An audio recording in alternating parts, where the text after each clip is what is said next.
But I was telling कि ये जो हमने अभी तीनों बातें बताई हो गई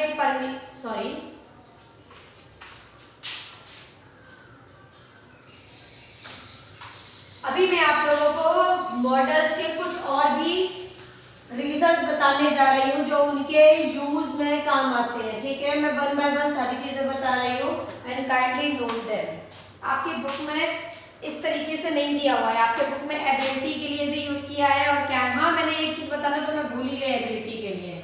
दूसरा है आपका बी एबल टू, क्या है बी एबल टू, ये भी यूज किया जाता है, ये मैं बताना भूल गई। ठीक है, आपकी बुक में एबिलिटी अलग से डिसाइड किया हुआ है, obligation, advice, admission, permission use किया है।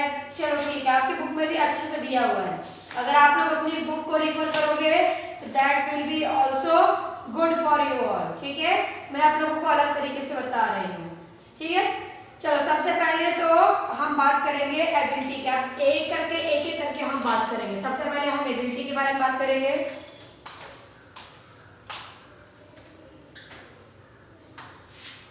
हम एक बार स्टार्ट कर देंगे तो इजी हो जाएगा हमारे लिए। सबसे पहले हम एबिलिटी डिसाइड करेंगे।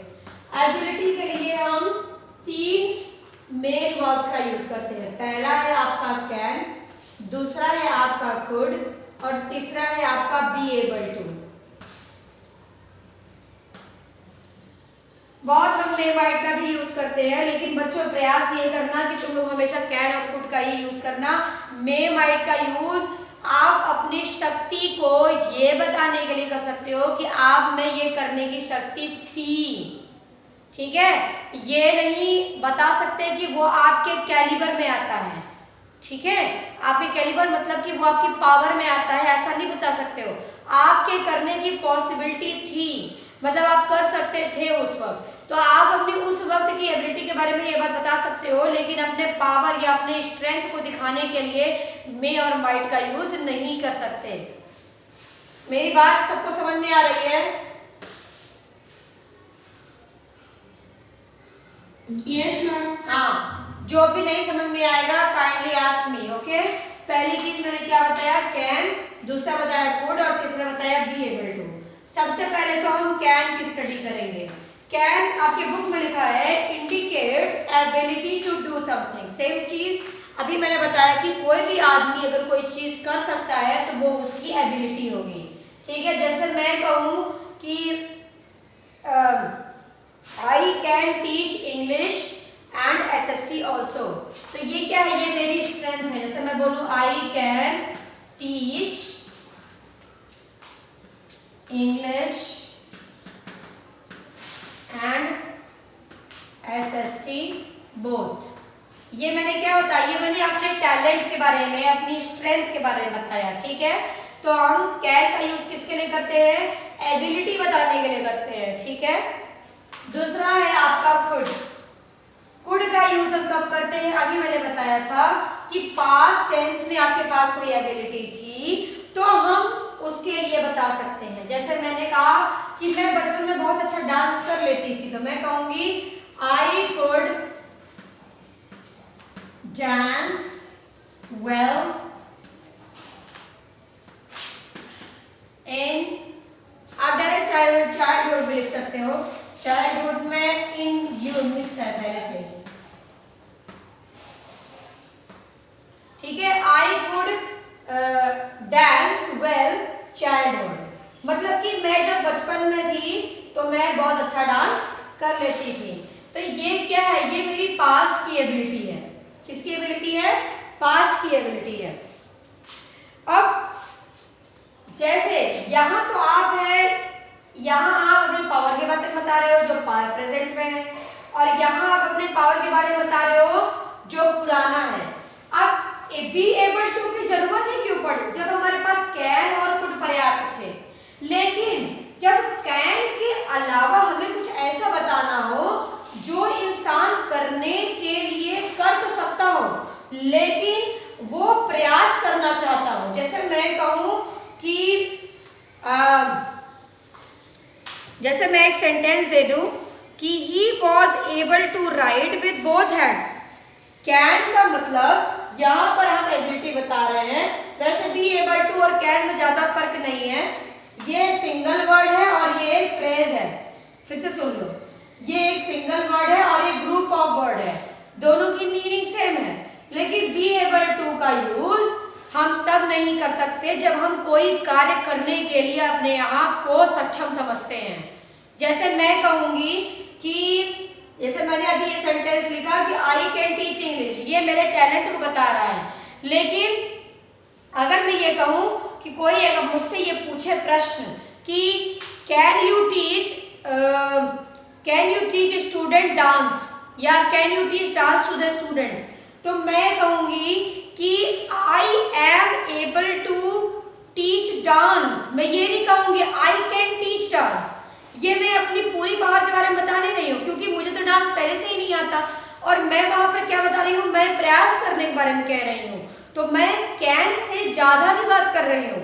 कैन का और बी एबल टू का यूज हम तब भी करते हैं जब हम किसी कार्य को इमीडिएट करने जा रहे हैं। फिर से सुन लो, इमीडिएट करना। जैसे मैंने कहा कि मैं आज स्कूल नहीं आ सकती, तो मैं क्या कहूंगी, I am not able to come to school. मैं वहां ये नहीं कहूंगी I can not come to school. Class में सही कह रही हूँ कि नहीं? सबको मेरी बात समझ में आ रही है? मतलब मैंने क्या बताया अभी, मैंने आप लोगों को अभी बताया कि जैसे कोई टैलेंट, कोई स्ट्रेंथ के बारे में बताए तो कैन का यूज होगा, लेकिन अगर कोई काम, जिस काम को आपको करना हो और उस काम की एबिलिटी को आप बताना चाहते हो कि आप ये काम कर सकते हो, लेकिन वो आपके टैलेंट में नहीं आता हो, फिर से सुन लीजिए, वो आपके टैलेंट में नहीं आता हो, आप बस उस कार्य करने की क्षमता की बात कर रहे हैं, तो वहां पर आप बी एबल टू का यूज करेंगे। जैसे मैंने अभी बताया कि मैं स्कूल नहीं आ सकता, तो ये मेरी कोई पावर नहीं है, ये मेरा कोई टैलेंट नहीं है, बल्कि ये क्या है, ये मेरी कार्य करने की क्षमता को बता रहा है। और अगर ये मेरी कार्य करने की क्षमता को बता रहा है, इसका मतलब यहाँ पर हम बी एबल टू का यूज करेंगे, ना कि कैन का। Class, did you understand the difference between can and be able to? Yes, ma'am. Yes, ma'am. Yes, sir. है ना?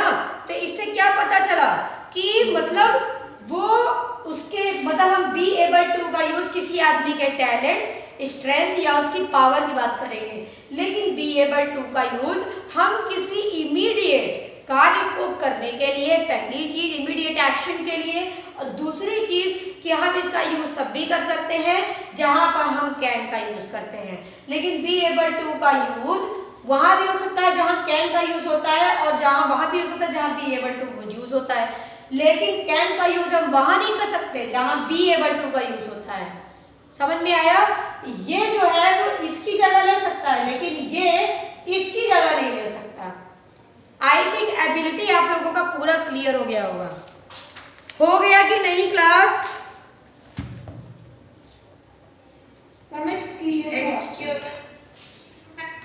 किसी कोई ऐसा जिसको क्लियर ना हुआ हो बी एबल टू और कैन में डिफरेंस?